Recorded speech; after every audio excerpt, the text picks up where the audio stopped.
Sasa ni rasmi kwamba Peter Shalulile ni mwananchi.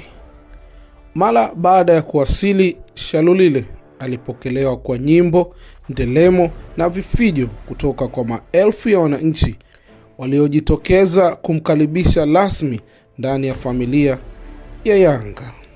Tabasamu lake na namna alivyowasalimia mashabiki vilionyesha wazi kuwa ameguswa na mapenzi makubwa aliyoyaona tangu apige hatua yake ya kwanza alipokuwa kwenye viunga vya Jangwani.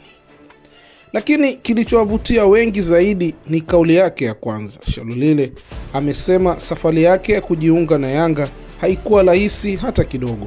Alikiri kuwa alipokea ofa kutoka sehemu nyingi, lakini baada ya kufanya mazungumzo na rais wa Yanga Engineer Hersi Said pamoja na kupata ushauri kutoka kwa watu wake wa karibu, aliamua kwamba Yanga ndiyo mahali sahihi pa kuendeleza maisha yake ya soka. Nyota huyo amesema anafahamu kabisa kuwa mashabiki wa Yanga wanatarajia makubwa kutoka kwake. Anajua jina lake linaambatana na mabao na mafanikio, lakini amesisitiza kuwa mpira wa miguu sio mchezo wa mtu mmoja. Shalulile amesema haitakuwa kazi rahisi mbele yake na hataweza kufanya kila kitu peke yake. Ameeleza kuwa ili Yanga ifikie malengo yake, kinachohitajika ni ushirikiano wa kila mmoja ndani ya kikosi. Anatarajia kupata timu kubwa kutoka kwa wachezaji wenzake, benchi la ufundi na sapoti isiyoyumba kutoka kwa mashabiki wa Dar es Salaam Africans katika kila mechi. Ameongeza kuwa mafanikio hayatokani kwa jina la Shalulile peke yake, bali kwa nguvu ya timu nzima kupambana kama familia moja. Hivyo ndivyo njia pekee ya kuwaletea furaha wananchi na kutimiza malengo ya club katika mashindano yote.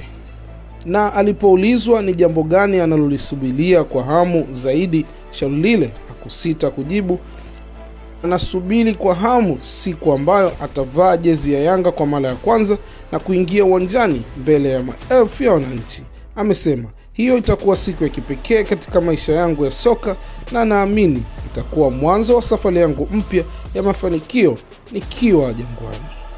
Kwa mashabiki wa Yanga, ujumbe wake ni mmoja tu: waendelee kuiunga mkono timu kwa nguvu zote, kwa sababu kwa umoja wa wachezaji, benchi la ufundi na mashabiki, anaamini Yanga inaweza kufikia lengo lake lililojiwekea msimu huu.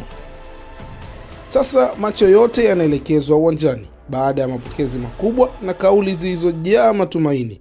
Kilichobaki ni kumwona Peter Shalulile akivaa jezi ya Yanga Sports Club kwa mara ya kwanza na kuanza safari yake kufurahisha wananchi kwa mabao, ushindi na mataji.